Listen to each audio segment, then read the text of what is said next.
sponsored by Elgato, who created this lovely Stream Deck. For more information about the Stream Deck, the link is in the description below.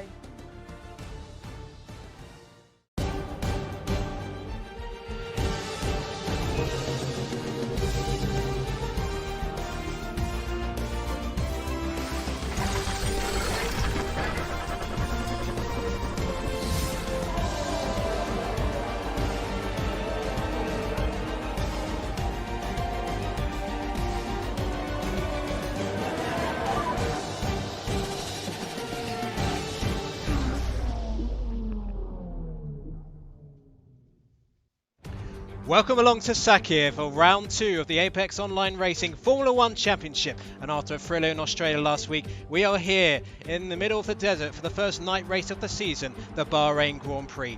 Well, the season open Australia was certainly a classic, with the season 16 and 17 champions Michael and TRL Schnitzel serving up a great race, but it was TRL Schnitzel, the reigning and defending champion, who opened his title defence in the best possible way. And seeing as Schnitzel has won the last 2 Bahrain Grand Prix in season 16 and 17 respectively, he'll be looking for a repeat success to continue his great start to the season. I am Mark Alimonda, and alongside me in the commentary box is Andy Campbell, who will be making his way up to the commentary booth shortly. But first of all, a quick look at this 5.4 kilometre Bahrain International Circuit.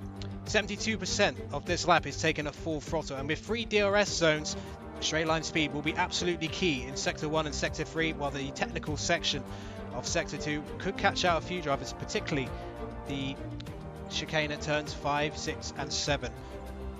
But no doubt most of the overtaking action will be seen from the exit 15 all the way down the main straight. Now it's a 29 lap race just as it was last week, and the 18-minute qualifying session in particular will likely be dominated by the harder combats, because this is one of the harshest tracks on tyre wear, so don't expect to see too much use of the fastest compound during the race. And well, if we get any wet weather here and use of the incessant wets, well, global warming really has affected the Middle East in a big way. Well, he has finally made his way to the commentary booth. Well, Andy, a fantastic race at Australia last week, but we are at one of the always eagerly anticipated races, and since 2014, when this race became a night race, of course, it has been one of the best races on the Formula 1 calendar. So what do you make of it all? Yeah, absolutely. Welcome along, everybody. Thank you for that introduction, Mark. I have finally made my way up here. I unfortunately got held up on the way from the paddock. I bumped into His Royal Highness, the Crown Prince of Bahrain, and you just do not blow by somebody like that and say nothing. So I had to stop and say hello. But I've made it now, and yeah, been a night race since 2014 when it was its 10th anniversary. And we've seen some really thrilling races at this track over the year. And yet, when you speak to quite a lot of drivers, it's not necessarily a driver favourite. It's very hard on the tyres as well. So it's going to be a very interesting race tonight. Keep an eye out on what's going on. We've got, obviously, soft, medium and hard compound tyres. It's the 3 hardest compounds available. We've got the C1, the C2 and the C3 compounds. So even though we've got the hardest compound, tyres are going to be a major issue here tonight. We'll go through the strategy a wee bit later on before the race. Yes, as we just see the Ferrari LR2, one of the F2 graduates from season 17. Incidentally, Andy, they had a bit of a struggle in their opening race, didn't they? Blizzard, Tactician and R2, none of them scoring points in their F1 debuts. What do you think they would have learned from that Australian Grand Prix, and what do you think they have to do to sort of get into the top 10 this week? Well, I mean, we know they've got the pace. I mean, Blizzard got himself into P5, I think it was, in qualifying for Melbourne. He just unfortunately ended up in an incident at the start that put him in the wall, and it just went from bad to worse from there. R2 got held up in that as well. And Tactician, he ran long and then just got kind of swallowed up a little bit. The safety car fell not too bad for him, and he could have been a lot worse, but they definitely have the pace to get fighting into the points. It's going to be a hard job, though, to get up to the front end, of course, but they just need to keep it on the road, keep it clean, avoid any problems this week. Try and keep the front wings intact. We've seen a lot of carbon fibre last week flying about around Albert Park. So if they can avoid that, then they've got every chance of rectifying that here tonight. Well, this week's featured driver will indeed be the reigning F2 champion from season 17, VSR Blizzard. So Andy, it's going to take us for a real thrill ride around this Bahrain International Circuit as he approaches the penultimate corner, turn 15. Andy, take us away. Yeah, absolutely. So we've got 3.363 miles in front of us on board with, as you say, Season 17 F2 champion and Blizzard in the Renault. Across the line, and DRS wide open down the front straight towards turn number 1. Looking for your braking zone around about just before the 100-metre point, down to second gear, down to first briefly to help with turn, and then quickly up to second and third through turn through, and then using all of the curb through turn 3. Second DRS zone here, up the hill towards turn 4. Not normally an overtaking point, but you see plenty of them. Very tricky corner, looks a lot wider and then really pinches in on the exit. Need to be very careful through the curve of 5 and then down the hill through the S section of 6 and 7 towards the hairpin at turn number 8. Tricky little corner this as well, downhill. Bring it to the inside nicely on the power, and then heading up to 9 and 10. One of the trickiest corners, I think, in the calendar. You're turning, braking, downshifting all at once through 9, then into 10. Nicely done by Blizzard, though. Hardly a lock up there at all. Final DRS zone down towards turn number 11. Going to use all of the track on the right-hand side that the game allows you to do. Fourth gear, around about 100 miles an hour. Bring it to the outside, swing it back to the left, then back to the right as we go uphill one more time. And then we're heading up towards turn at 13. Another tricky little corner, just pinches on the apex again. You can run wide very easily. Blizzard doing not too bad through that one. Now up to the final 2 turns, turn 14 and 15, which, let's be honest, they're just one continuous corner. Down to fourth gear, 80 plus miles an hour. Bit of a slide on the exit and then hard on the power. DRS open one more time across the start and finish line. And Blizzard puts himself into provisional pole with a 1 minute 28.1. That is on the soft tyres, and he is only 5/100ths clear of Nardi Perez in the Toro Rosso. But pretty decent lap time there from Blizzard, but we are expecting pole position might be somewhere in the 26s possibly. So we need to find a bit of time yet for that. Yes, I mean, these are the opening bankers, but, just getting laps on the board can be important, especially if you invalidate your later runs. But in terms of the strategy here, Andy, well, traditionally, Bahrain has been very hard on the tyres. So generally speaking, it is best not to qualify on the fastest compound here. So I'm expecting heavy use of the medium compound here when they do their final runs at the end of this session. Is that something you would agree with? Yeah, I mean, the ideal strategy around here, certainly in terms of the race, would be medium tyre to hard tyre.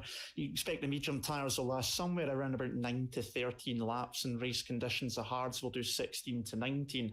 So that is definitely your ideal strategy. Soft to hard tyres is possible, but speaking again to a few of the drivers, it is one that will come at a risk of punctures towards the end of the race. The soft tyres only expected to last anything from 5 to 8 laps, and more likely on the 5 side if you've obviously qualified into the top 10 as well. You'll have put 3 laps through them in qualifying. 2-stop is something that can be done, but it's around about 10 to 15 seconds slower overall. So you really want to make sure if you're doing that you are on the absolute money every single lap. It needs to be Michael Schumacher at Hungary in 1998 when he done that 3-stop strategy. It needs to be qualifying lap after qualifying lap after qualifying lap if you're going to do that. It's going to be a tough order. I'd expect to see a lot of 1-stop. The fact that some have gone out in softs early does make you think, though, that some might fancy maybe just giving it a go here. Yes, well, in terms of the pecking order at the moment, the fastest time on the hard tyre, 1:28.316 from Stay Frotty, but Stay Frotty clearly backing off before he got to the start-finish line, so he's got much more time to come. No one on the mediums just yet, but as we just discussed, it looks as though the mediums are going to be brought out later on in the session, but no one has actually fitted them at all yet. A few drivers out there on banker soft times, quite a few noticeable drivers on there, but let's just briefly talk about Alvaro Asnar once again here in as a reserve. He had a superb qualifying session last week in Australia, but unfortunately the Red Bull team let him down on strategy. The VAR, I've got that on the brain after football yesterday, the virtual safety car, I should say, coming out in the middle of the race, and the Red Bull team decided to pit him, but that proved to be a pretty disastrous strategy for him, Andy. It did end up being, but obviously when he did come in, he probably would have been struggling at the end of the shift anyway. Showed some phenomenal pace putting it in P2, jumped into the lead into the first turn as well. He is back here tonight and currently, as you say, up in 5th place. He is in the Racing Point, nearly said Force India there, believe it or not, and he is replacing Hugo, who is not here tonight. You'll also notice out of the 18 drivers, we also don't have Lee Findlay and we also do not have Casper. Both of those guys are still on on holiday at the moment, and I hope they're enjoying their time off. As Speed Barry, who was early stages of the race last week, showed some really good pace, the Toro Rosso driver.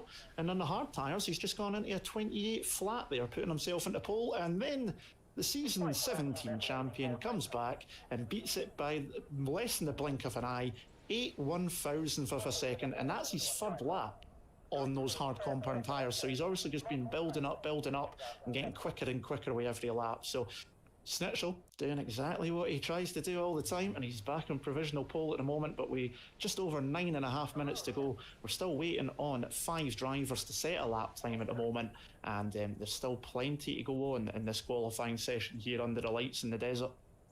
Yes, I mean, just having a look at Widgets, the esports pro draft qualifier, of course. He had a disappointing race of Australia last week. He'll be looking for better things with the house team as he approaches the final corner. A lot of hard running, but noticeably Michael only setting a 1:29.266 on the hards, which is well over a second slower than TRL Snitzel, the driver who beat him to the Australian Grand Prix victory last week. So obviously it's not important at this stage to get the hard times, because they're preparing for these medium runs later on, as Widgets goes into a fairly respectable P6 as he gets out of the way of some drivers behind. But it looks like they're just trying to get used to the circuit spot, to lay down as much rubber as possible.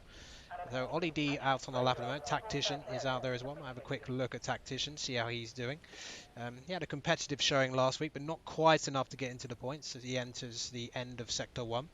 And I've always, yes, I know you said, Andy, earlier that a lot of the drivers don't like this track, but I'm a big fan of this track, and this particular section to start the middle sector I quite like. It's quite a satisfying corner when you get it right.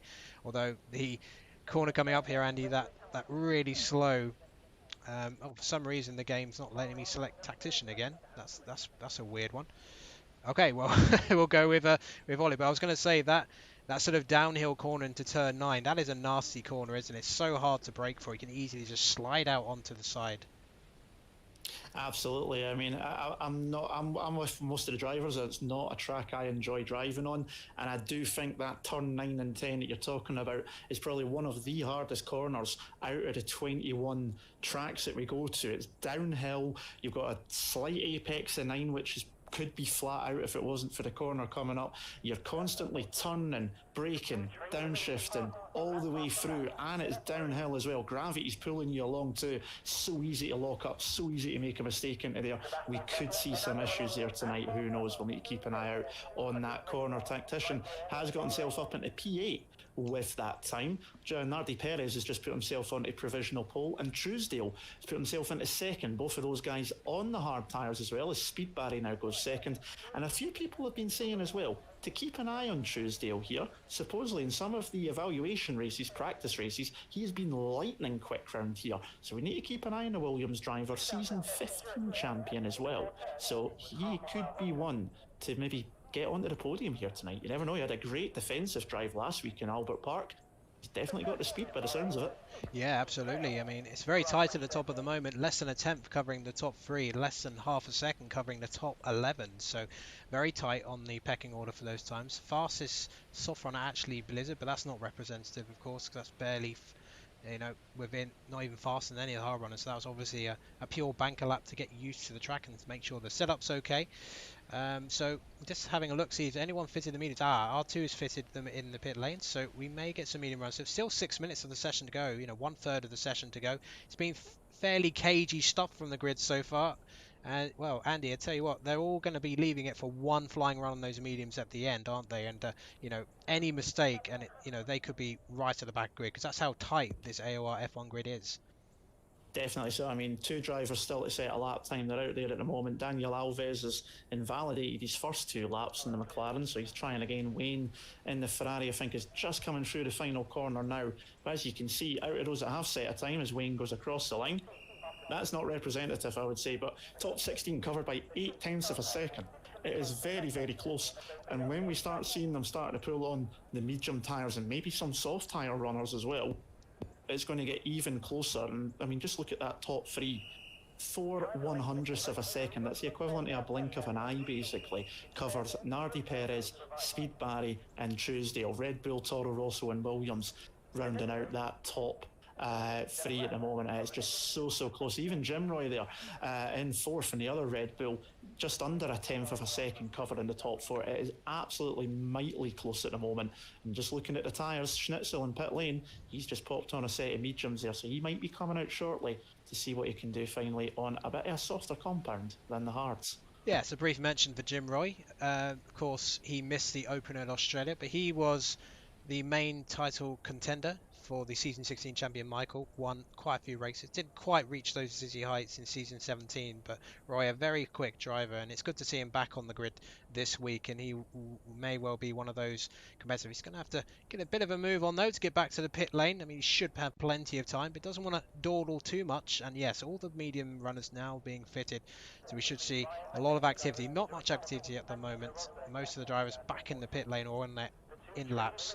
And look at this, we have some movement. Look at that, TRF Schnitzel, you can see in the bottom right corner, his pit crew getting ready to get him out, and there's activity in the Ferrari pit lane. VSR Wayne preparing to leave the pit garage. So this is going to be, oh no, Wayne's coming back into the pit, so I should say. And well, it seems to be a bit of a hold up at Mercedes. Will they get the car out of the pit? Well, we will focus on that. Michael, in fact, is out first. So Michael, the first of the top two in the championship, to come out onto the track for their final outlap of this session, and we may as well talk about it as there's no flying laps just yet, but a brief mention for the championship standings. Of course, it's fairly obvious what the top 10 is because we've only had one round so far.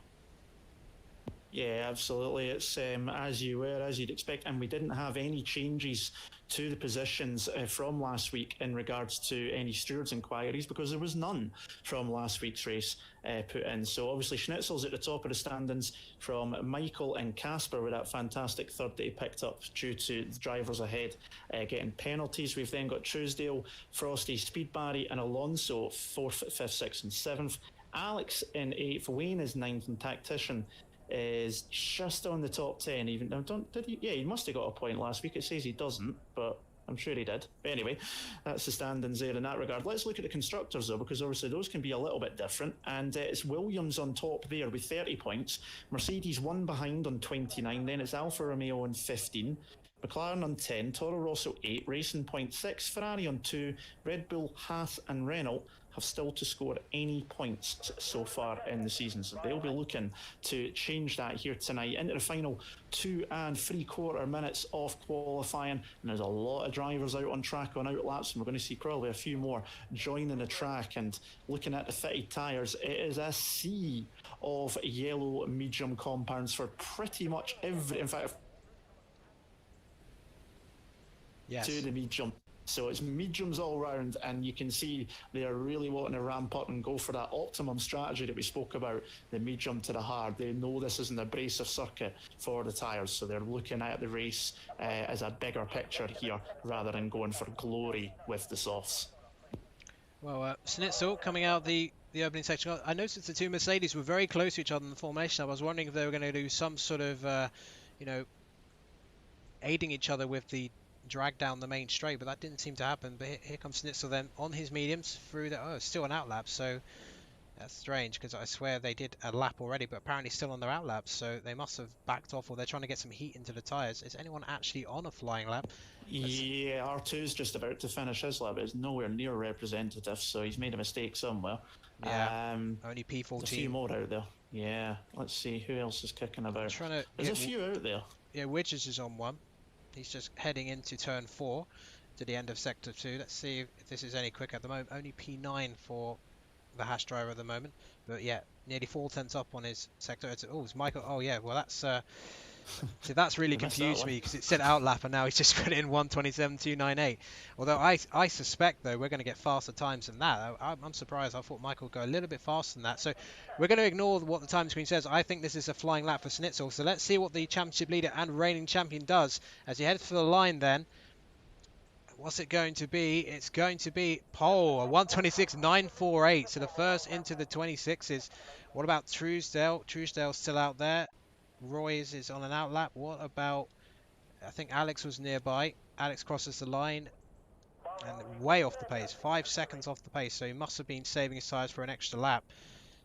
Just seeing, what about Widgers? Widgers is heading for the final corner. Let's see what he can do Daniel Alves goes up to 3rd place, but nearly 6 tenths off the pace, so I think he'll drop a few places. Here comes Widgerton, heading for the line, and it's P2, and just off Snitzel. This is more like it from Widgers. He was a superb qualifier in season 16. He was just let down by poor racecraft in terms of getting way too many penalties, but that is the kind of pace he has. And well, Michael, well, if he hasn't got another lap in him, then he's going to be starting at best P3. Stay Frosty up to P4. What about Truesdale? I really want to get hold of Truesdale. He's heading for the final corner. Let's see if that pace in qualifying, practice I should say, holds up its promise. He heads for the line. What does the Williams driver do? Season 15 champion puts it in pole. 126.896. Schnitzel has competition this week. That is for sure, Andy.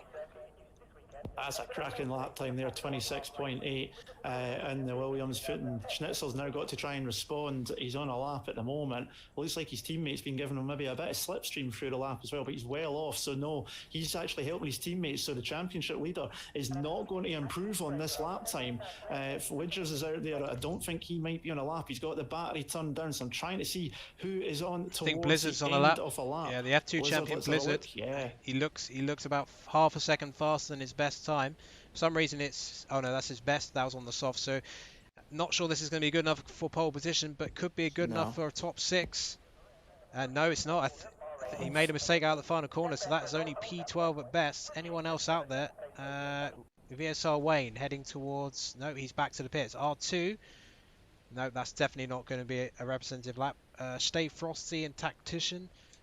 Ollie D, maybe. He looks like he's up on his Sector 2 time by 3 tenths, so back at the grid at the moment for the Renault driver coming towards the line. Got a bit out of shape out of the final corner. What can Ollie D do, the other Renault driver? And it's only P15, a disappointing session for Renault. That is quite a surprise. I'm expecting the 2 Renaults to get into the top 10, but not to be today. And, well, Williams Jim Roy, bit of a specialist sometimes, coming back from, you know, the rear orders of the grid to get a result. So he's going to have to do that today because, you know, nowhere near second off.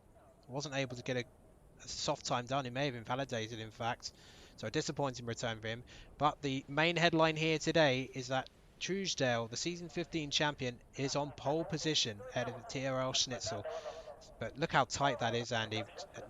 No more than a tenth covering the top 3.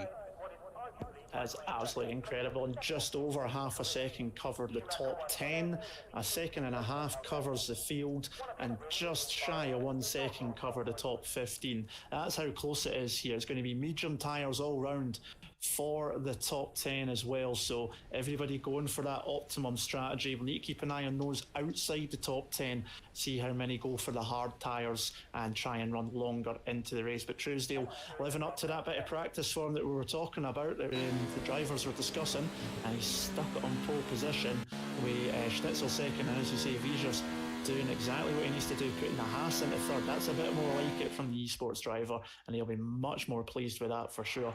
But this is a tantalising grid, because this could be a very close race. This could be a train all the way through. It was last season as well. So Truesdale and pole, just over 5 100s clear of Schnitzel in second, Wiescher's in third, then it's Speed Barry up there again in fourth for Toro Rosso, Michael only fifth in the Williams, Nardi Perez in 6th, Alex up there in 7th, good qualifying from him considering he calls himself a resident backmarker, his words not mine.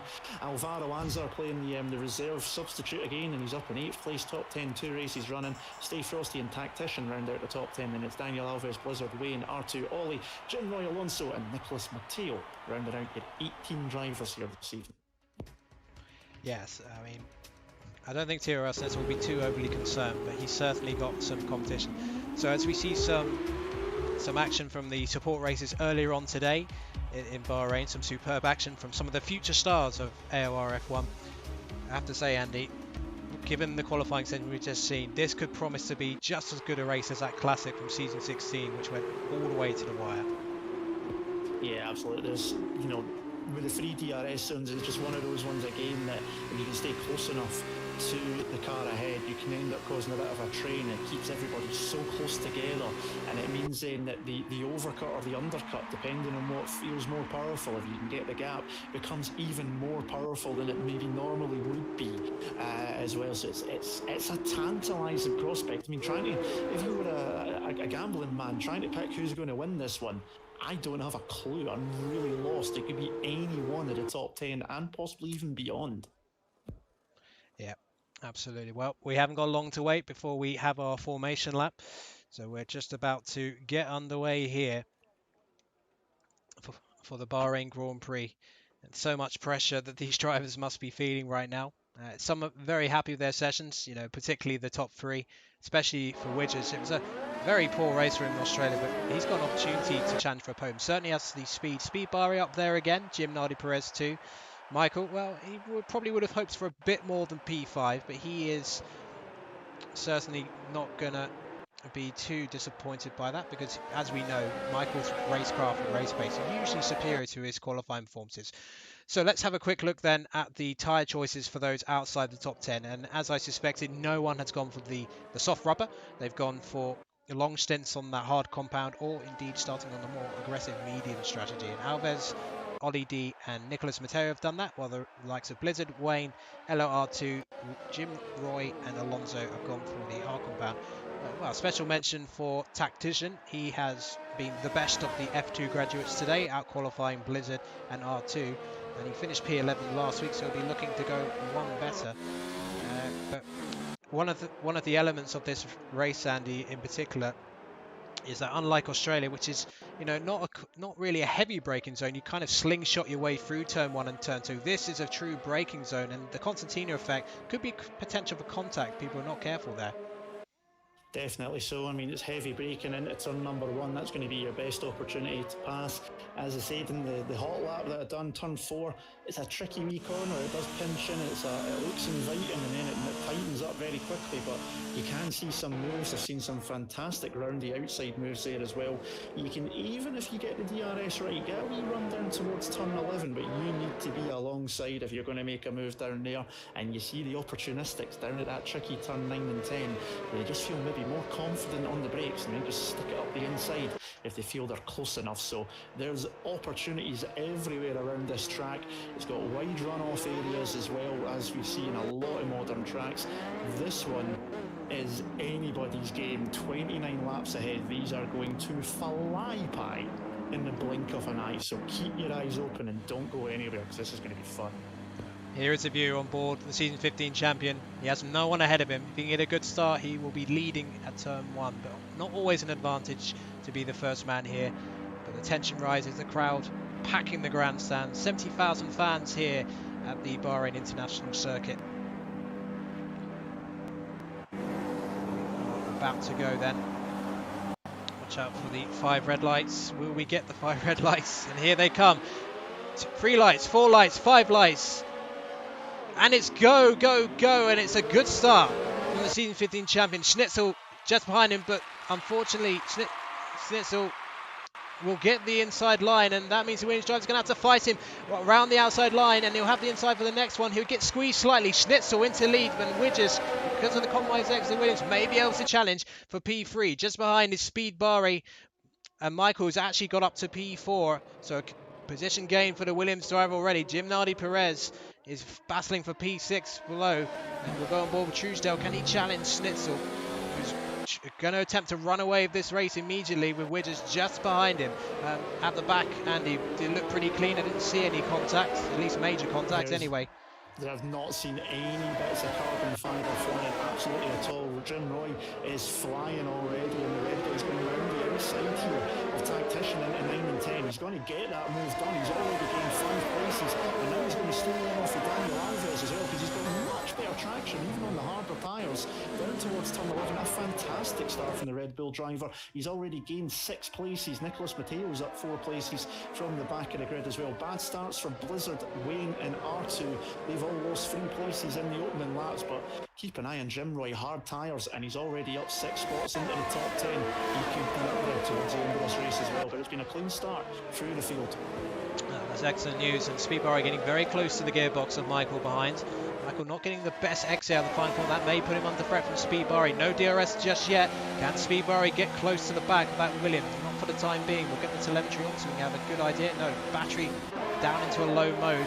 Battery management is so important in this track, as they all stream to turn 1 for the first time. Spectacular racing here underneath the night sky. We see the Force India of Alonso and R2, the Ferrari, battling at the very back of the field.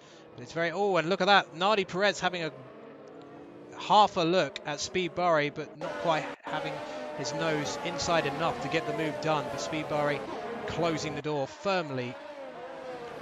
He's now falling further back. So the top four, slight gap now forming between the top four and Speed Barry. But it's going to be really key when the DRS is activated to try and get out of that 1 second. But we expect, as usual at Bahrain, because of the 3 DRS zones we have here now, to have a significant number of trains. But it's been a perfect start from Schnitzel. He got a better launch from the line, and Truesdale just couldn't cut him off. Just couldn't get across, do the old Schumacher chop to take the inside, and in the end he had to yield the position, but he did still maintain P2 despite Widger's efforts, so he'll be pretty much happy with that. But yeah, as you say, as Andy was talking about, what a start from the Red Bull driver Jim Roy. 6 places gained from P16. That is unusual to see that many places gained in 1 lap, but that is something Roy does tend to do. If he starts further down the grid, does tend to gain a lot of places. Still starting to settle a little bit, to see if there's any other battles going on behind, which is not quite close enough. Let's have a look at Nardi Perez, because Nardi Perez is actually getting a little bit closer to Speed Bar ahead. DRS now activated, so now we should be about to get some overtakes. Nearly a second gap then between the top 2. It's critical for Truesdale that he stays within that second, otherwise he could get absolutely swamped by the cars behind Andy. Definitely so. Jim Roy's just gone by Frosty into turn 1 without the DRS, but Frosty's coming back at him into turn 4 and keeping an eye down the field. Looks like a bit of contact there, but no damage to anybody, and Jim Roy now up 7 places off the start. But yeah, fantastic stuff. He's been very clean in this opening stages. I've seen pretty much no contact from anybody. It's absolutely fantastic to see. We do have obviously the best drivers here on the PlayStation 4. Oh, the speed of contact though. It was Frosty into the back of Roy into turn 9 and 10. I did say it might happen. You can get a bit sideways and a bit squirrely there, and Frosty's lost out. He might have damage, does he? It's hard to tell from here if there's damage to that McLaren. His teammate though, Daniel Alves, now is taking advantage, gone by Jim Roy as well. So Roy loses out to one of the McLarens, but it wasn't the one that hit him in the rear. And Daniel Alves goes, thank you very much, I'll have 2 places off of both of you. All he does is taking advantage of Frosty's mistake as well, and he's gone up. So bad lap there for Frosty. He drops down a couple of places, and I don't know if he's got wing damage, but he might do, because it was a fairly hefty whack on the rear, but well held by the Red Bull, because it was nearly into a spin. Yeah. Well, the straight line speed of Truesdale, that DRS was tremendous. He gained nearly 4 tenths on the straight alone. We're going to go straight back. Truesdale not missing any fighting for the lead this time, shaking off the rust after last week for sure. Truesdale, and actually the top 2 have now broken the DRS of Widgers behind, so Widgers going to have Michael to worry about. Speed Barry has also dropped well out of DRS range of Michael's. He's got Nardi Perez for company, as Williams Jim Roy attempts to get further up the field. He's got Ollie D who's pressuring him. Let's keep an eye on Truesdale, because he looks like he's got tremendous straight line speed with that DRS. So Schnitzel locking the front right, but getting through this particular corner right. And it looks like Stave Frosty definitely losing bags of time thanks to that wing damage. Now look at Widgers in P3 just behind. Is he feeling the need to go defensive? No, not for now. We don't often see overtakes here unless someone makes a real hash of the exit at turn 9.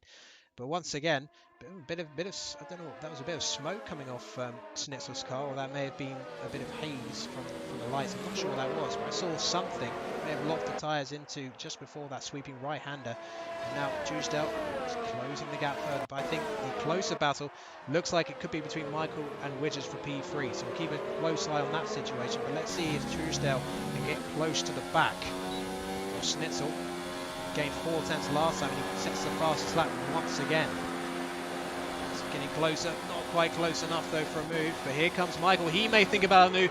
Down the inside he goes for P3, side by side, better traction on the outside part. Widgers defends the place very nicely, so that was well held.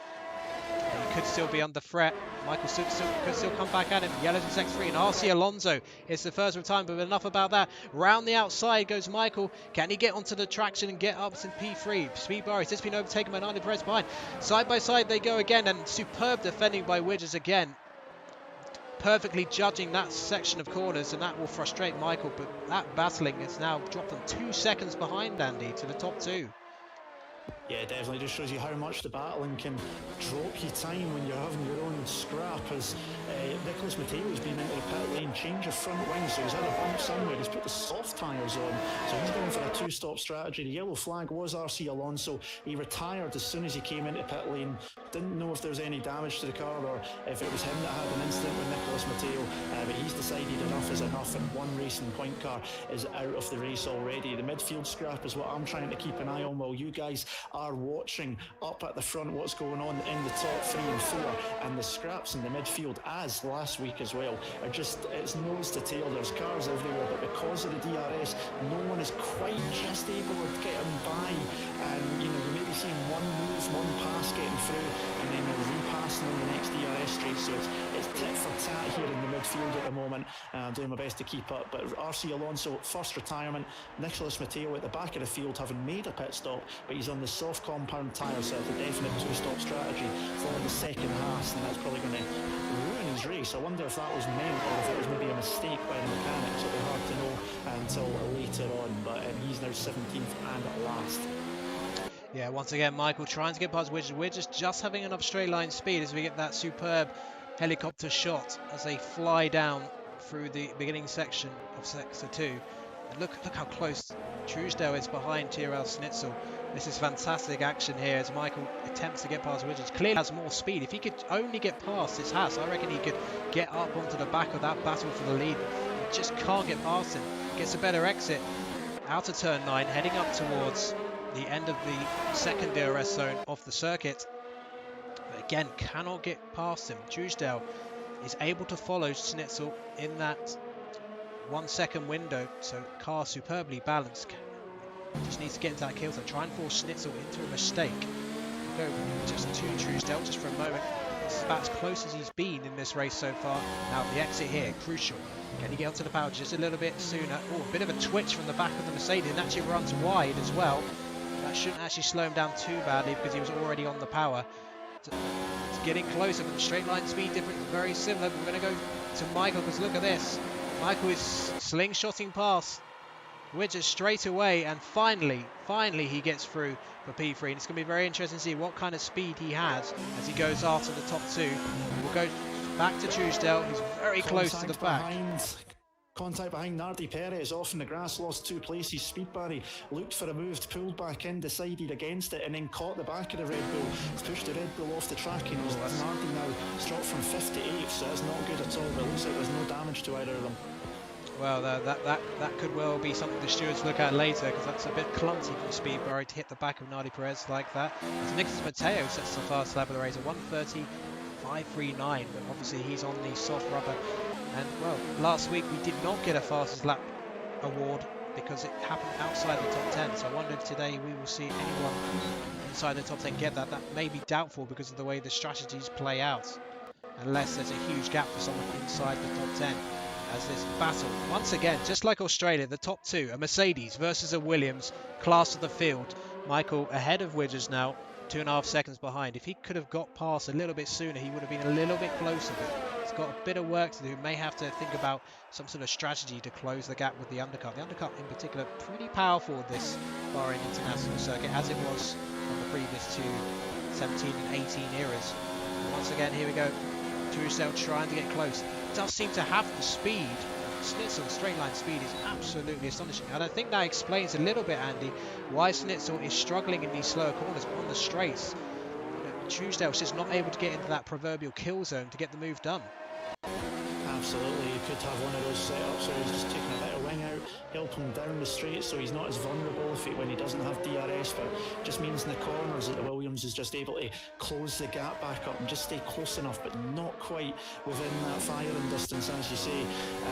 So we'll keep an eye on how that goes on, of course, during the race, but it's going to be close the entire way through. Look out for pit stops coming within the next 5 laps as well. The medium tyre runners are just about to come into their pit window as they cross the line next time by, anywhere between lap 9 and 13 roughly.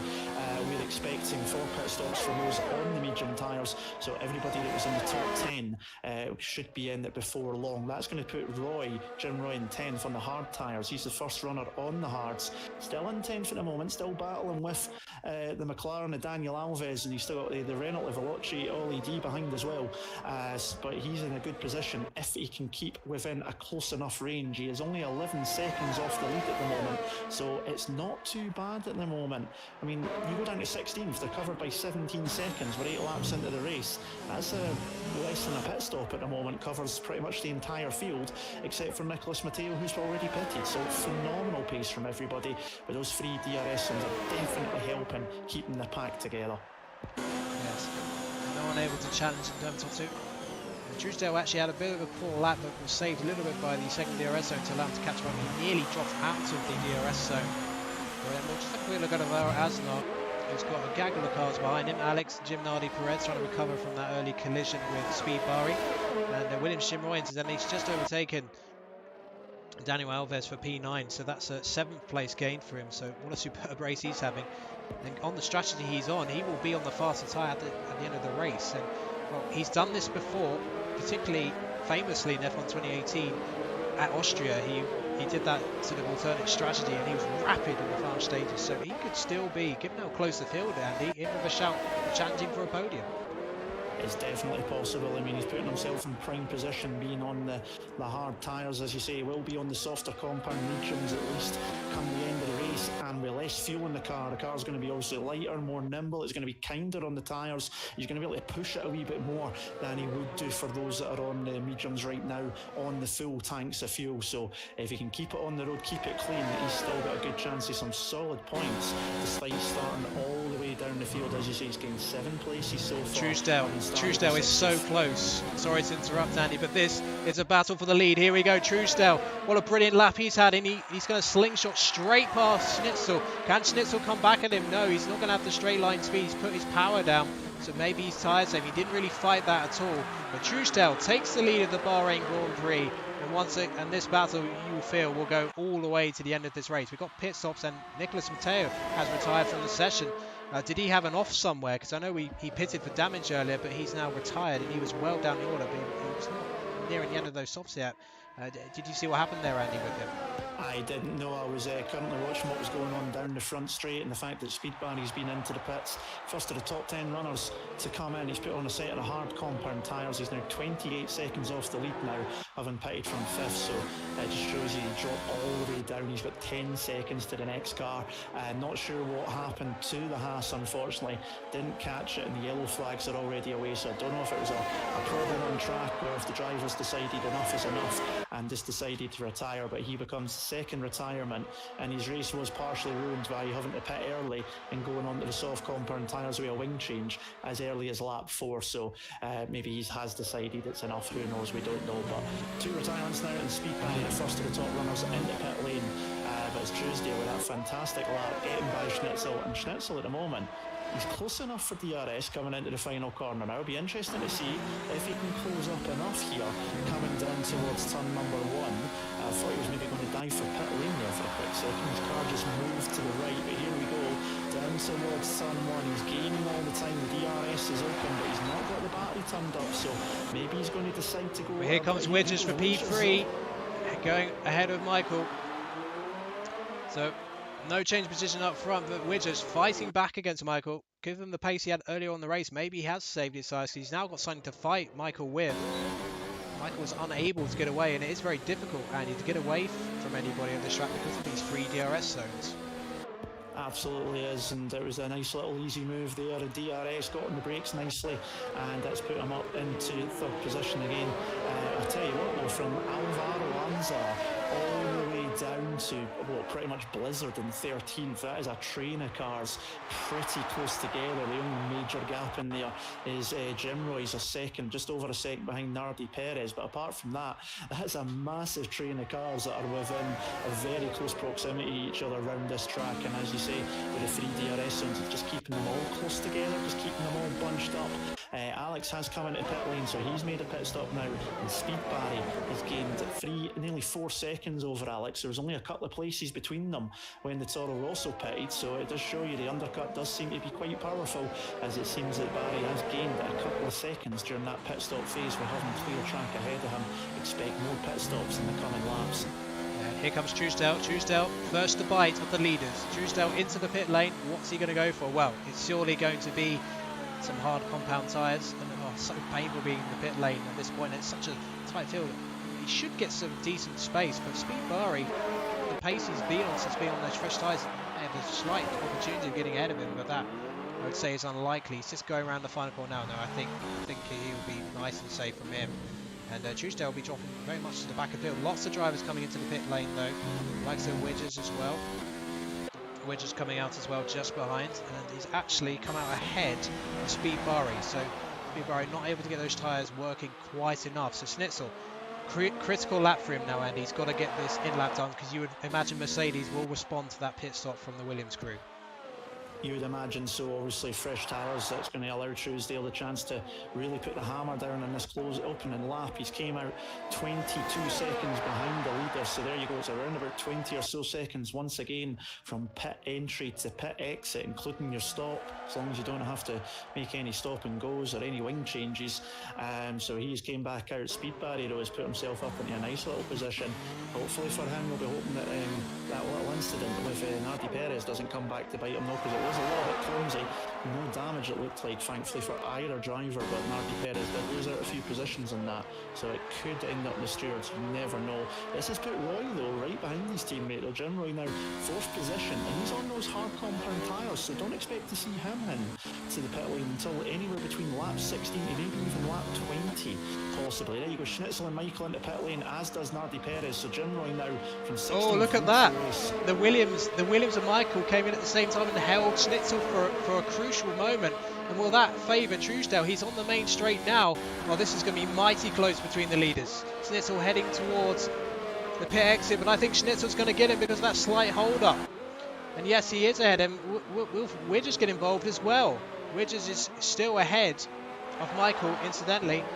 But yes, Schnitzel's actually dropped 1.9 seconds behind Truesdale. So it was an absolutely brilliant outlap, but I think Schnitzel was not helped by the Williams teammate or Truesdale, Michael, coming to pit lane. Whether that was done on purpose, I would say not, because I think Michael was due to pit anyway, but that is a critical moment for Schnitzel, and he's now going to have to get a hammer down to recover 2 seconds to Truesdale.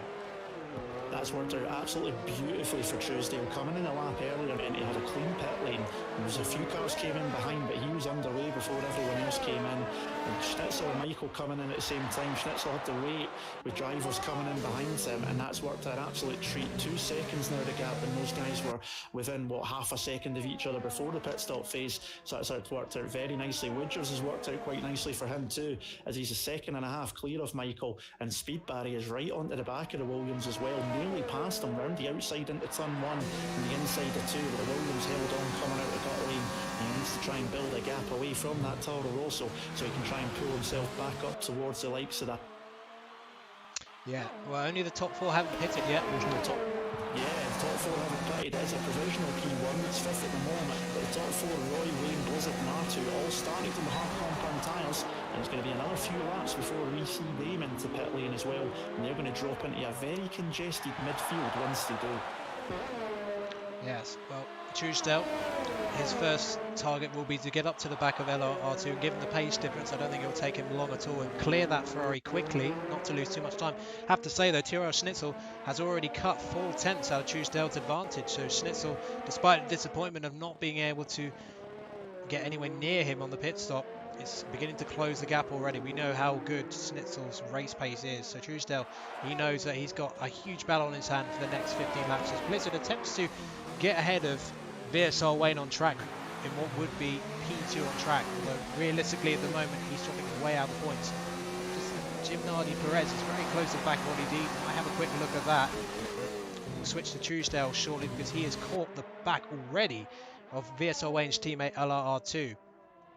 And in terms of the top 10, it's going to play itself out shortly, then we will have that all established. So let's have a look at Truesdale and see how he is coping with the back of that Ferrari, which is really slowing him down significantly, given the pace difference and the fresher tyres he's got. And all the while he's in the dirty air, it's going to be slowing him down, allowing Tyrrell Schnitzel to get ever closer. Let's just quickly look at Blizzard. Is he able to get any closer to VSR Wayne? No, he's not. So I think we're going to get an overtake shortly. The straight line speed of this car that Truesdale set up is absolutely immense. So here we go then. He's going to get past. I don't think R2's going to put a fight up for them. Sensible driving from the Ferrari. He's on a completely different strategy.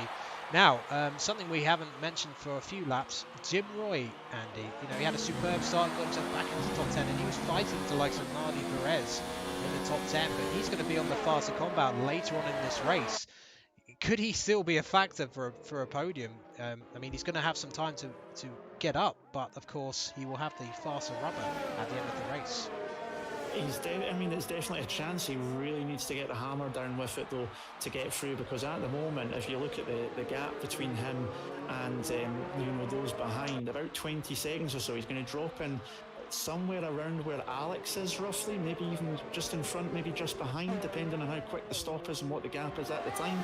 And if he is behind the likes of Alex and Alvaro Anzar, and even the battle I'm watching personally just now, which is between Nardi Perez, Ollie D, and the two McLarens and Tactician, which is a train of 5 cars, by the way, he could get held up in that, so he'll want to clear them if he wants to have any chance at a good result. But coming through the field early doors, we've seen he can make the passes, and he's got the softer rubber. There's always every opportunity. Just in with that battle with Nardi Perez and Ollie D got past him, was side by side into turn 4, but he held on to the position, and then Nardi Perez just passed him under DRS into turn 1. Daniel Alves tried to stick, no. Michael may be out of the fight for the race win here, because it hasn't really worked out for them during the pit stop period, as Nardi Perez sets the fast lap of the race, 1:33.1. That is, well, we're significantly faster than the real-life lap record, which was set by Pedro de la Rosa back in 2005 for McLaren.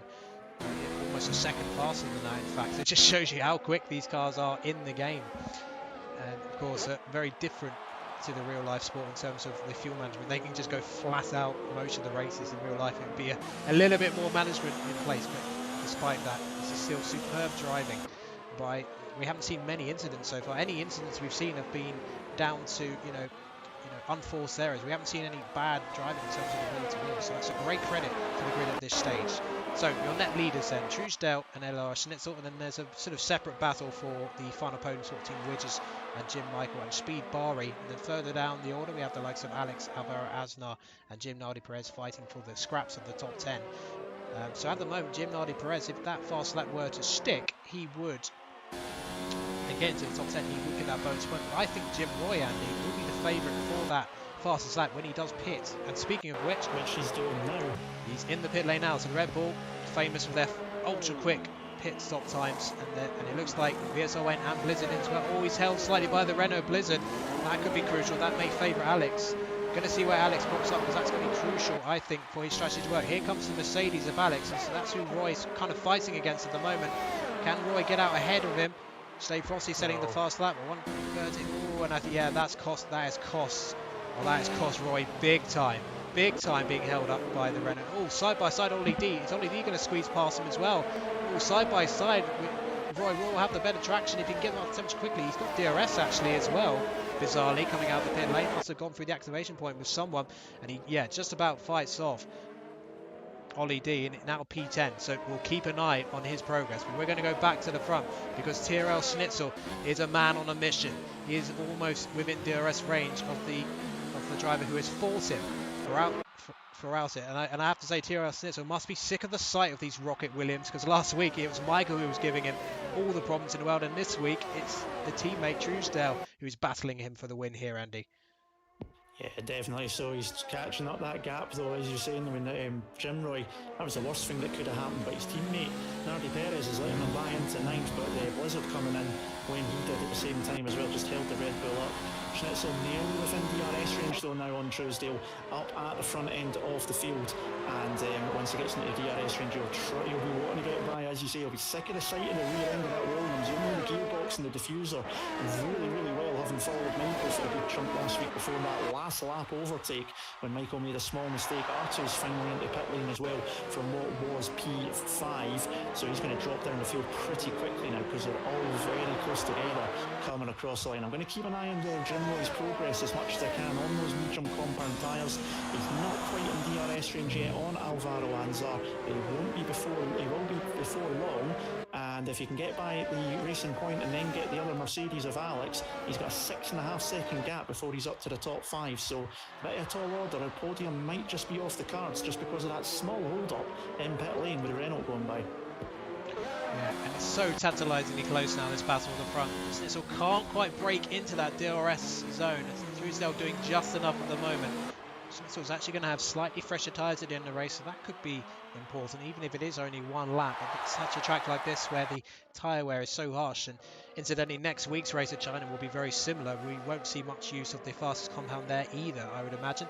But Schnitzel not quite able to get into that DRS zone, and if anything, Widgers having good second half race pace. He's actually beginning to close the gap on the top two, and he's kind of getting away from Michael, but I think we will see a really good scrap for all the podium positions. Schnitzel goes through the detection zone just outside DRS range again. He must be so frustrated. He's so close, but he's got to maybe think about saving some battery because he doesn't have much. He's almost flat out. Then again, so is Truesdale trying to get ahead. And into the 129s we go with Jim Michael, who's trying to catch up for that podium spot.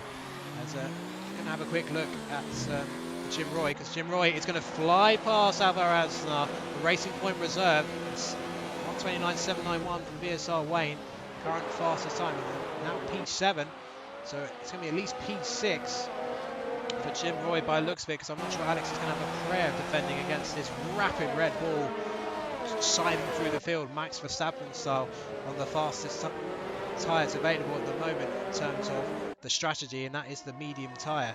But Schnitzel is now fighting within DRS range, but what can he do with it? He's got to get the exit of this corner right to ensure that he gets to DRS, and this is going to get really interesting and feisty, Andy, as we head to the closing stages of this race. It's definitely going to get feisty. Speaking of feisty, Blizzard's just gone by Daniel Alves into turn number 4, wheel-to-wheel bumping, a little bit of a push wide, just within the rules, I would say, but Blizzard trying his absolute best to get through the field. He is on the medium tyres as well, just like Jim Roy and indeed Wayne as well, so keep an eye on them for picking up points towards the end of this race, because they do have the faster compound tyre, just like the Red Bull does, trying to get up towards Alex, he's within DRS range as he comes up to the last sector now, and he is absolutely flying along right now. He's nearly dropped Alvaro Anza by a second, having just passed him within this lap, so that Red Bull is on absolute fire just now, and Schnitzel, the back up front, now has DRS, so he is now in the range to go after Truesdale. Yeah, we're just going to focus on Roy because Schnitzel's not quite in kill zone range yet, and I think this is going to be a very routine overtake for Jim Roy, and his superb comeback drive from P16 continues up to P6 now. Now he's got 7.3 seconds gap to Speed Bari. He's got enough laps to catch up, but he won't have much wear left at the end, so he's going to have to get a move on. He's going to install some battery, but P6 may well be the best he can do at this stage. We'll keep an eye on him. Schnitzel then, right within DRS range, but look at this, Widgers is getting tantalisingly closer, Andy. I mean, Widgers, clearly didn't have quite the pace of Schnitzel or Truesdale, but on this tyre, it seems to suit him better. Yeah, it does seem to be working. He seems to be more comfortable here. He's slowly just closing back up to the back of that Mercedes and the Haas. Much better race for him here than he had last week in Australia, and without trying to put a commentator's curse on, it's quite funny. He actually messaged me before the race saying that if I get on the podium, I'm available for an interview. So he obviously felt confident here tonight, and he's showing it here, and he's starting to close back up ever so slightly. He can see the race leader as well, as can Michael, who's not far off the back either. So this is going to be a close end to the race, because as soon as Schnitzel and Truesdale start fighting, that's just going to slow them up. That's going to allow the likes of Ridgers, Michael, maybe even Speed Barry as well, the chance to close back in. There's a couple of time penalties coming in there, and nothing for the leaders at the moment, although Ridgers does have 3 seconds. That's maybe another reason why he's trying to get a hurry up. Quick wee bit just before you jump back to the action. I am watching the leaders. Nicholas Matteo, I just caught in the chat, the PSN chat that we have for the league.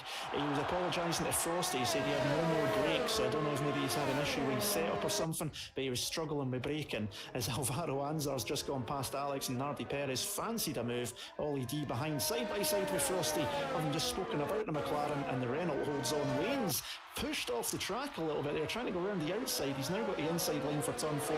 Can he get the move on in the McLaren. Looks like he might do. Frosty turns in to the corner, and is it going to hold the position? The Ferrari's still there, but no, holds on. So Ollie D gets the place, and Wayne's going to be frustrated. He's going to have to wait and stay in 12th position for another lap at least, or is he? Because he's going to stick out the inside into the hairpin, but not close enough there. But Schnitzel's now within half a second of Truesdale, right coming up towards the end of sector 2, the start of sector 3. Is he going to be close enough through the final corner to launch an attack down into turn 1 this time by? Yeah, this is the first time Schnitzel's really got pretty close within the DRS. He had those 3 DRS zones to close the gap with Truesdale. He's shown superb pace throughout the race. This is not going to be an easy overtake. This could be an epic confrontation between the season 15 and 17 champions. If this is anything like the Rosberg-Hamilton battle from 2014, we're in for a treat, ladies and gentlemen. Schnitzel getting tantalisingly closer and closer, but not quite close enough for an attack at the moment. Jim Roy 6.5 seconds behind Speed Barry, maybe too much for him in the closing laps, but still a superb drive from him. May have a quick look at Jim Nardi Perez in a moment just to see what's going on with his particular battle, because he seems to be battling the likes of Alex and Navarro Aznar at the moment. As Jim Roy flies off in the distance, and the McLaren and Ollie D and VSR Wayne continuing their raging battle. There's battles all over the place. I always look forward to this track ending because there's always a bunch of action all the way down the field. It's just a strange nature of this track, and I think the 3 DRS zones magnify that effect even more because it's so difficult to get away from a similarly paced driver behind you. Absolutely, and you know that's what I've been trying to do during this race, especially because I was expecting that as well. Well, you guys have seen most of the action from the lead pair, so we don't miss anything at the front. I've been keeping an eye on the battles down the field. Frosty's got back past Ollie D.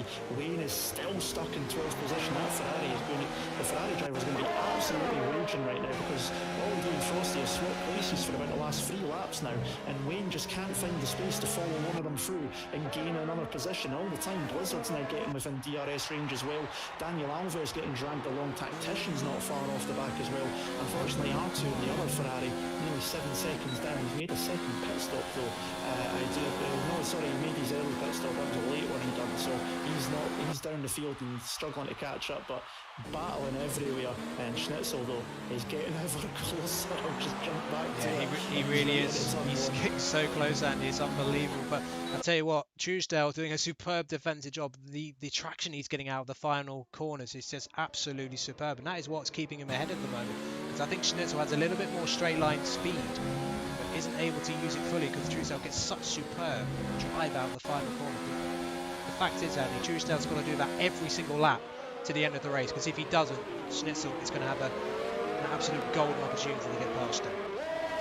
Absolutely, but remember from last week in Albert Park, Truesdale and crossed the line, if I remember rightly, was in 3rd or 4th place. It was penalties that gave Casper the promotion, but the defensive drive from the pit stop phase after the pit stops, basically the second half of the race, Truesdale defended from Casper, it was Alvaro, no not Alvaro, it was Speed Barry and Frosty. There was a 4-way scrap down there, and he kept in front of all of them. So we know he can defend well, and that's what's going to make this tantalising all the way up to the end of the race, because he can defend that position well. We know Schnitzel's quick, we know Truesdale's quick as well, and he can defend very, very effectively and very proficiently as well. So this is going to be like a battle between hot and cold and everything like that. It's going to be, you know, one part's going to be good for the other, and the other one's going to be great somewhere else, and it's just going to be back and forth, back and forth, back and forth for these last 5 laps. Yeah, and I think Schnitzel has certainly been saving battery last 2 laps. He's now up nearly 60% battery, and I think both drivers, well actually Truesdale hasn't saved too much battery, but I get the sense Schnitzel is building up his battery for a final hellacious assault towards the end of this race. So your top 10 in this race currently: Truesdale, Schnitzel, Widgers, Michael, Speed Barry, Williams, Dim Roy, Alvaro Aznar, Nardi Perez, Alex and Save Frosty inside top 10. Now, Andy, I'm hearing that Race Control are investigating Widgers for some sort of infringement. If you could just find out what may have occurred, and then I will get back to you shortly as we continue to watch Schnitzel getting ever closer. And he's really able to follow the Williams ahead closely now. And as you can see, Truesdale has no battery on, and that's allowing Schnitzel to get ever closer. Now, this is a complete role reversal of what we saw earlier in the race.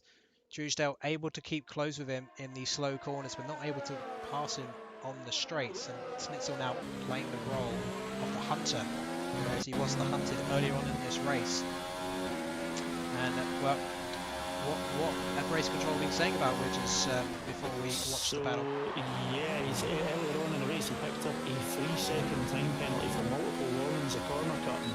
That will be added to his race time come the end of this race. So at the moment he's going to drop behind Michael. He'll still stay in fourth though.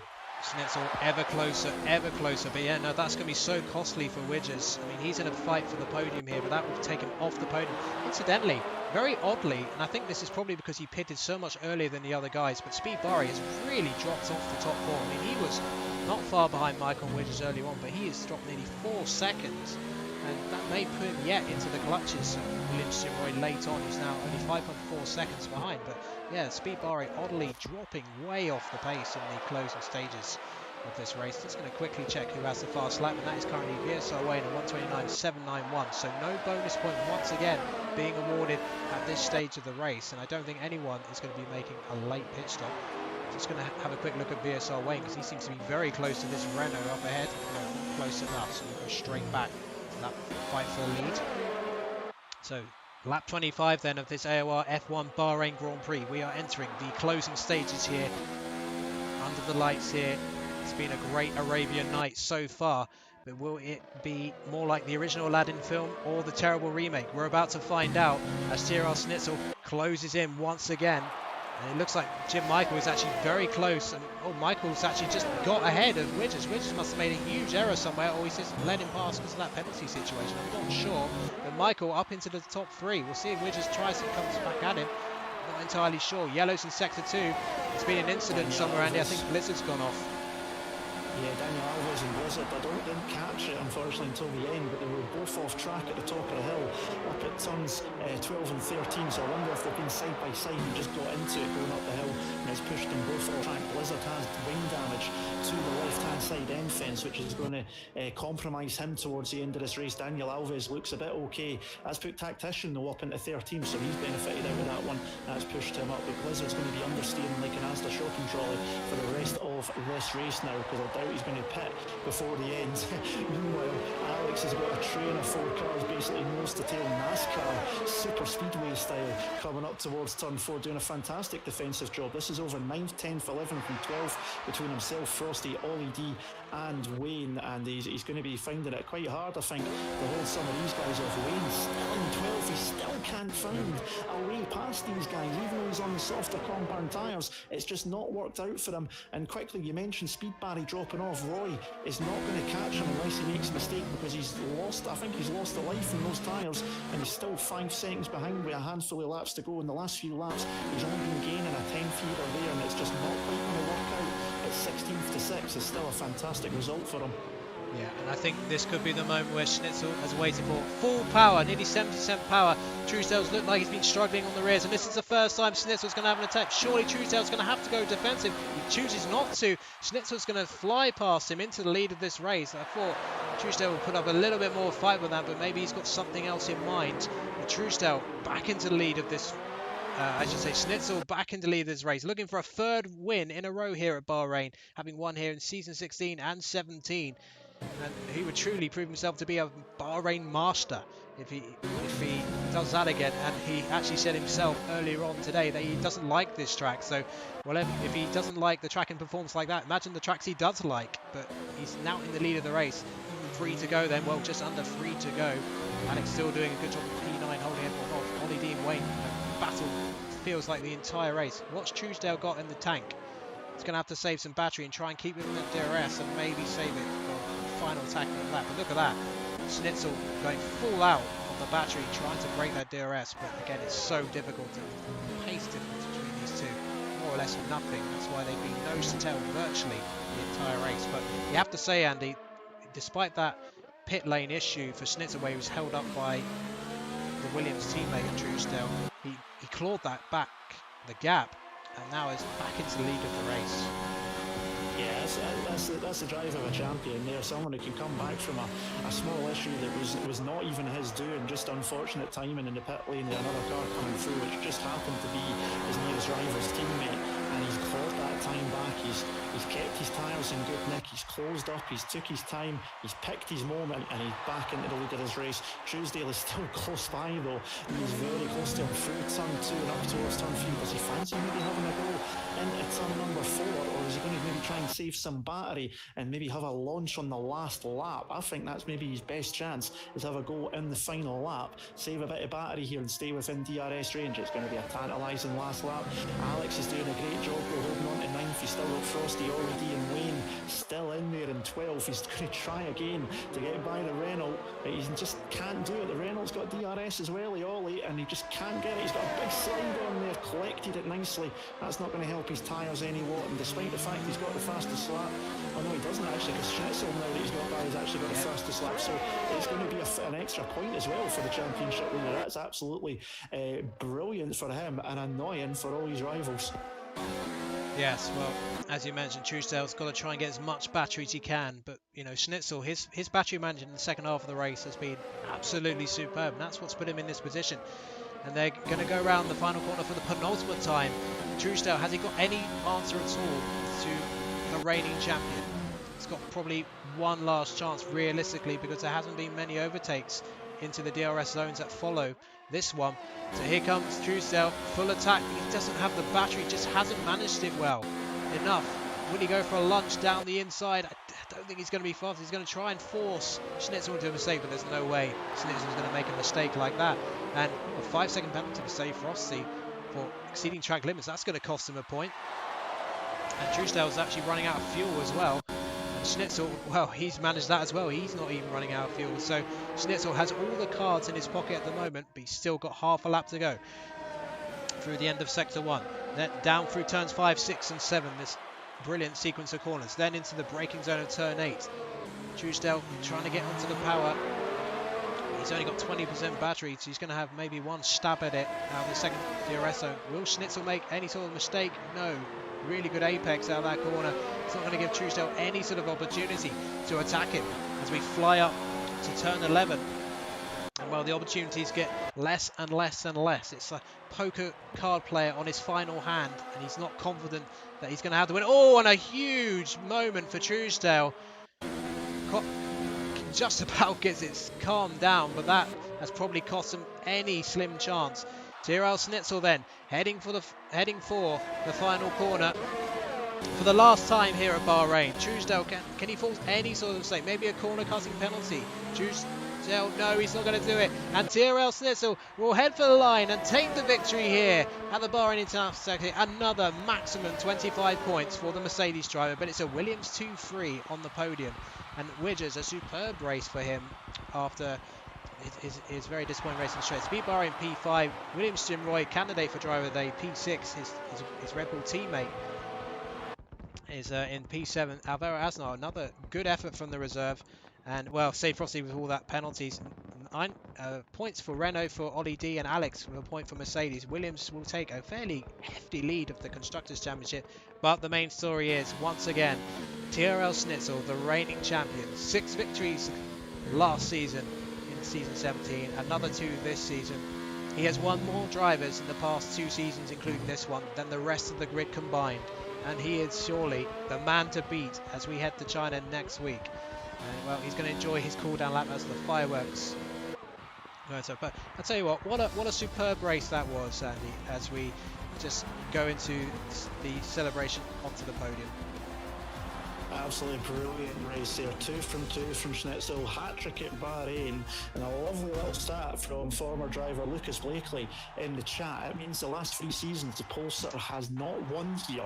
It's a bit of a curse being on pole here in Bahrain, as they've not won in the last 3 seasons. So thanks to him for pointing that one out, because I didn't even know that, and I love a good stat. I really, really do. I was keeping an eye down the field though between Alex, Frosty, Wayne, and Ollie D. Ollie D, the last corner round the outside of Alex to steal what was then 10th, became 9th for Frosty's penalty. Wayne nearly got round the outside into turn 4 and turn 8. I thought he was going to go around both Alex and Ollie D, but just couldn't get it done in the Ferrari. That was a great scrap through the field. I actually have that recorded. I might actually post that during the week. Yeah, you never do. know. Well, here is your provisional result then for the Bahrain Grand Prix. Tyrrell Schnitzel makes it 2 out of 2. for season 18. Truesdale, superb effort for him today, just didn't quite have the battery management in the closing stages, but still a great second place. A double podium for Williams with Michael in P3, Widgers in 4th, Speed Barry in 5th, a solid effort from the Toro Rosso driver. Jim Roy, P6 after starting P16, one of the candidates driver of the day. Jim Nardi Perez in P7, Alvaro Aznar, 2-point scores in a row for the reserve. Ollie D, his first points of the season, P9, Alex in P10. And in terms of the retirements, well, we had Nicolas Mateo and RC Alonso retiring early on in the race. So your other finishers, VSR Wayne, Stay Frosty, Tactician, LRR2, Daniel Alves, Blizzard, rounding out your finishes. So once again, none of the F2 graduates scoring points, but plenty of races to go this season. So we're going to be heading out of the commentary box, at least Andy is, to conduct some driver interviews. Hopefully we will get all 3 drivers. And let us know in the chat what your favourite moments of the race were, and also please nominate your driver of the day. And well, as you sort out the interviews, Andy, if you had a candidate for driver of the day off the top of your head, who would you be going for? Oh, it's hard to split the top 2 because Truesdale done a great defensive job. Schnitzel coming back though from that issue in pit lane when he got held up, so it's tricky between the 2 of them. It seems cliche to give it to the race winner, but just because he made that gap back, I'm just going to give it to the defending champion. Quick shout though, Schnitzel did not get the fastest lap of the race. Blizzard stole it on the last lap and he was outside the top 10, so 2 races running now, no additional point for anybody here tonight. Yeah, I think the only way we're going to get a fast lap in the top 10 is if we get a race where the top 10 actually have huge gaps, but we haven't had them yet. That is how competitive the field is in this top tier. So we're going to just switch to the interviews now, and we will get hopefully the top 3 in, but if not, we'll get three drivers in total to share their post-race thoughts. And well, we will be heading to China next, and well, that will be another DRS fest, especially that infamous 1 kilometer back straight, but we'll certainly be talking about that next week. But our focus now, of course, is on what was a superb Bahrain Grand Prix. Not quite the classic of season 16, but I tell you what, the 2 races we've had at Australia and Bahrain, the lead for the race decided all the way to the final corner, and you can't ask for much more than that. And you know, China may promise to be yet another superb race of the top tier of PS4 on AOR. So just absolutely brilliant. It's just such a pleasure to be alongside Andy, just to sit back as a spectator and watch this action, because you forget sometimes that these guys are on. They're on the wheel, they have no assists, and the skill they have just to get through these races, especially as some of them are actually in the esports series. So it's just a great credit, isn't it, Andy, to the quality of the drivers? It absolutely is. I mean, I'm nowhere near the level of these guys, but I have been teaching myself to use no assists, and it's a hard thing to do, in my opinion. And for these guys to come in and be so consistent throughout the race. I mean, when I had a look at some of the penalties, the likes of Schnitzel and that, they had no warnings at all when we were up to lap 23 of the race. Not a single warning during the race. That's a hard thing to do in this game when you consider how pernickety sometimes the corner cutting rules can be at certain tracks. So it's phenomenal skill from all of them. We're just waiting on seeing if any of the drivers are coming along. I believe we are going to get the race victor. He's just a message to give him a wee minute or two while he celebrates with his team down in Park Fermi. So hopefully we'll get him before long, and we'll see if we can maybe get Truesdale and possibly even Michael in as well. In fact, I'm going to jump to the ready for interview part now. I'm going to as well, so you guys can all hear this. So just bear with me 1 second, because it looks like the race winner is going to join us.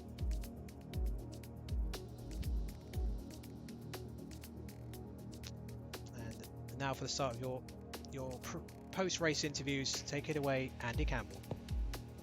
Yes, indeed. So we are here with the race victor, Dominic Hoffman, TRL Schnitzel. 2 from 2 there then, Dominic. Fantastic race. You don't like to be called a Bahrain specialist, but that's 3 in a row now. Surely you've got to be considered it in some way, but fantastic race. How was the start of the race from your point of view? How did you feel the first stint went? Because there's a bit I'm going to get to in just a moment. Yeah, first of all, thanks. And well, if you want to call me that, feel free to do so, but I don't feel like one at all. Well, talking about Bahrain specialist. First stint, I mean, yeah, luckily I got a pretty pretty good start, like an awesome start actually. Was able to jump Alex from the get-go. And I was hoping that in the first 2 laps I could, well, make a run for it and break out of the 1 second window, but I just, just didn't want to throw my race away in the first 2 laps by pushing too hard. So I was kind of preparing myself for a slipstream battle with Alex, which, to be fair, to be fair to us both, we did a pretty good job, I think, of pulling away from the rest of the pack in the first stint. So we sort of held position there until I ran out of fuel and ERS. So we swapped positions near the end of the stint. And I think it was a pretty sensible race from us both in the first stint, which is what you need, especially in Bahrain, when as soon as someone is in the 1 second window behind you, you just have no chance to escape anymore. So that was a good thing to be able to break away from the rest of the pack. Then I was always planning to pit on lap 12, or I was always hoping to do 1 more lap than Alex to have some sort of advantage at the end, because I felt that on that in lap I could always get the maximum out of the tires. Still couldn't quite manage that in this instance, and also I got held up in the pits slightly, so I rejoined the track, I think about 1.5, 2 seconds behind Alex, and had to make up the gap. And yeah, as soon as I used up everything I have in terms of ERS. I was so low on ERS, so low on fuel, whilst catching up to Alex. And when I finally did get into the window again, I was able to save up a bit for that final push. And yeah, that's pretty much how you have to approach these races, I think, when there's just no chance to escape with the DRS. And luckily I was able to hold him off then in those final laps. And yeah, I'm happy to make it 2 out of 2, of course. Yeah, absolutely. You mentioned it there, which was you got held up a little bit in the pit stop phase with the other cars. But I think it was even the other Williams of Michael, who was actually coming along pit lane, that it made you fall 2 seconds behind. Just how hard were you pushing it in that second phase just to make the gap back up? You said obviously you were using all the fuel, the ERS. Just how hard were you pushing it in the car? Because when I looked, you didn't have a single warning at one point. I don't know if you even picked one up during the entirety of the race.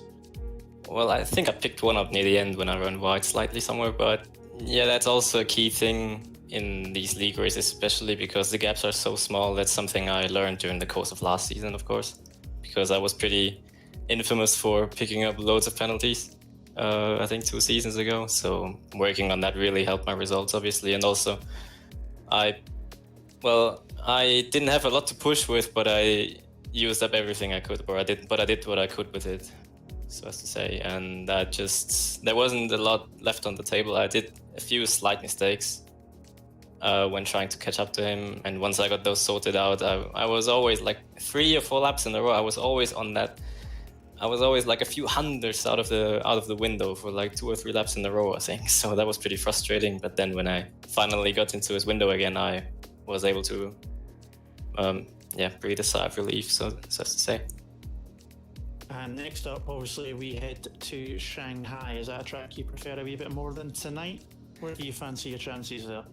Well, a lot better. I feel a lot better about China than I do about Bahrain. But I mean, I think lots of people don't have Bahrain as their favorite track, so I expect everyone to be on a similar level there as we had here. So as to say, very good, of course. Fair enough. Well, thank you very much for jumping in and joining us once again. Congratulations on a second victory in the season, and 50 out of 50 to start the year. Dominic, thanks for joining us. Thank you. I do believe we may have the second place driver, Truesdale, in the chat. He's got a different Discord name, so I'm hoping that's him. Truesdale, is that yourself that's there, my friend? Yeah, I'm Truesdale. Yeah, that's right. Fantastic. I wasn't sure because you got a different name here in Discord, so I was just making sure. Phenomenal race from yourself. Brilliant pole position too. Talk us through your first part of the race there, because as Dominic was saying, you guys had a heck of a scrap through the entirety of the race, pretty much. Yeah, it was really intense, very close. I pushed as hard as I possibly could, and I tried to save my tires, and I think Dominic did the same. And yeah, it was very close the whole race. The the pole lap was quite okay. I lost the 10th in the last sector, but yeah, it was a very, very fun race. And congratulations, of course, to Dominic and to Michael as well. Fantastic stuff. And, you know, we seen you last week in Albert Park. We've seen it again tonight here as well. You're able to, your defensive driving for me is probably one of the best on the grid, in my opinion. And this is only the second race I've ever seen you personally driving in. Is that something that you feel you're good at, or is it just something that kind of just happens, in your opinion? Yeah, it happens, I think. It's really difficult to train that. Most of the time you just end up in these positions and you have to defend or attack as good as possible. But yeah, a lot of defending was actually not directly but indirectly, because I had to save my tires. Especially in the second stint, I was very, very close to a puncture. I had 75% at the end, and it was very tricky because I had to save tires, save ERS, and stay ahead of Dominic somehow. And yeah, with a few laps to go, he got me, and I tried to fight back in the last lap, but I nearly lost the car because my tires were gone. But yeah. And obviously, you know, your first podium of the year so far. We've still got 19 races to go. Where do you see your best opportunity of standing on that top step? What's your first track that you think you've got the best chance of a victory in the rest of the season? I think Bahrain was a good track for me, but it's very difficult to say. There are a lot of tracks I really enjoy. For example, China is a good track for me, but yeah, I know the others are very quick there as well. So it's very difficult to judge. It also depends on how quick the others are. But in general, tracks like China and I think USA were tracks where I was quite quick. But it's very difficult to win because it takes a lot of things. They need to go your way, and yeah, let's see. I think there are a few tracks who might be good contenders, but it depends on many things. I'll keep an eye out for you at those ones and for the rest of the season. But congratulations on second place, first podium of the year. And thank you very much for jumping in and joining us as well. Much appreciated. Thank you as well. And we move on to the final driver here for the interviews, and it is third place driver on the second Williams of Michael. Michael, 2 podiums in a row for you, but not quite on the top step again. Give us your point of view from the race, please.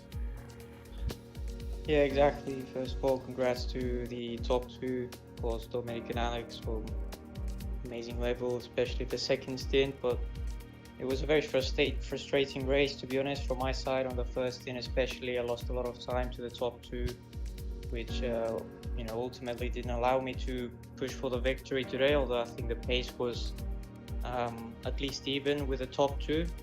So yeah, Flores and I had a little battle, lost a little bit of time for both of us, I think, but the second stint he led me through, I think, and but yeah, it was quite late at that point. I think it was like lap 26, lap 27, so didn't really. I was just hoping for penalties in front, which of course didn't happen. So yeah, I think P3 is still decent, but you know, with the pace I had, I think it's a little bit not exactly satisfying, let's say.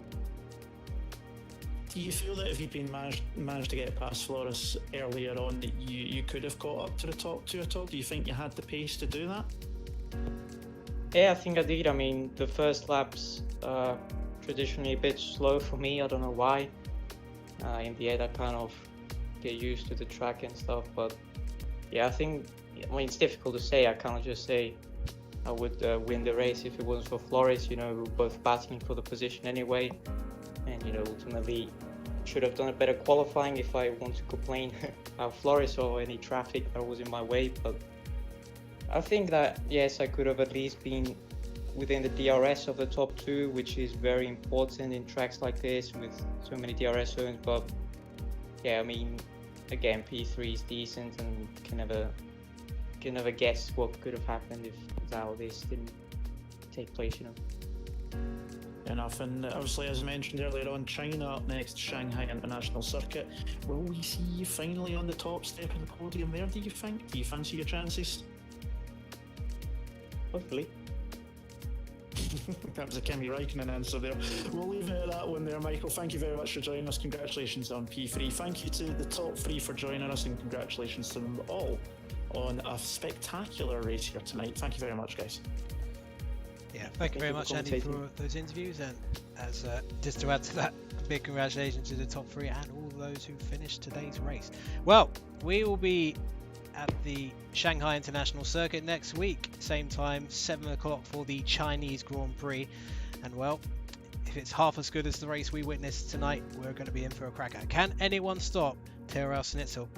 Find out next time on Apex Online Racing.